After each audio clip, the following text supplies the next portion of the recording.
Judges all set? Let's get started.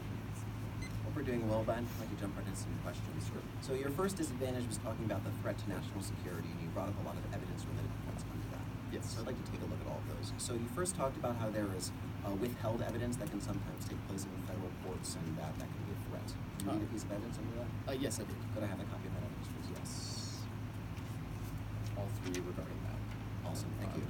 Right, and so the next point you brought up was that there are classified information that can sometimes be used in federal courts, but not often, and that can be a difference between the two. You also read a piece of evidence. Yes, that is. Is it on that card? It is on that card. card. Awesome. So you also discussed how evidence sometimes could be leaked in federal courts, and that could be some sort of threat, right? Yes. Okay, so did you impact that? Is there any time, or can you give me any situation where this leak has led to a harm? Yes, actually I did.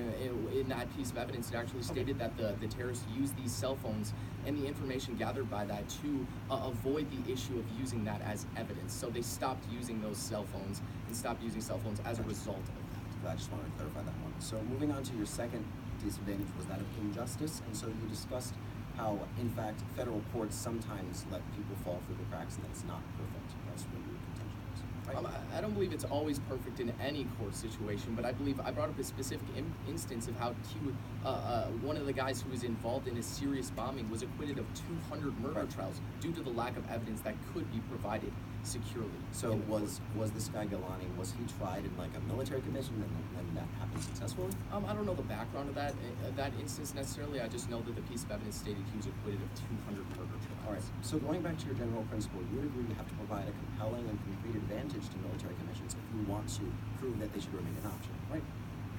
I think so, but I think in the current system, there's no reason not to have military commissions in place.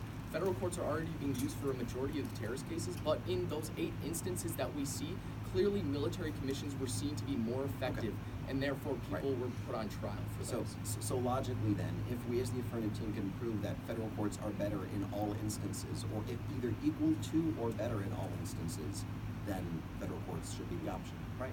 No, because clearly you can't prove that due to the fact that we know of 8 people that have been put on trial in military commissions, and it has been a more effective measure for that system. We'll discuss that further for sure. So your third disadvantage was how federal courts are risked, and you brought up a quote, I believe, under that point, talking about how there could be just some national security threat at stake. Did you have that other quote with you? Awesome.